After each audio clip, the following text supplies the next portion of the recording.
பெற்றார்.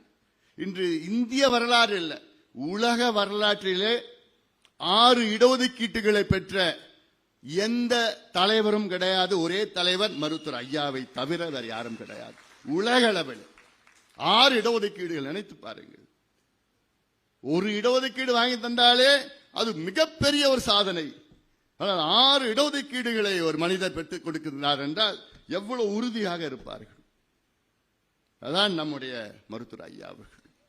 20 விழுக்காடு எம்பிசி, 3.5 விழுக்காடு இஸ்லாமியர்களுக்கு, 3 விழுக்காடு உள்ஒதுக்கீடு அருந்ததிய சமுதாயத்திற்கு, பட்டியலின மக்களுக்கு இந்திய மருத்துவ படிப்பிலே இடஒதுக்கீடு 15 பிளஸ் 7.5 விழுக்காடு.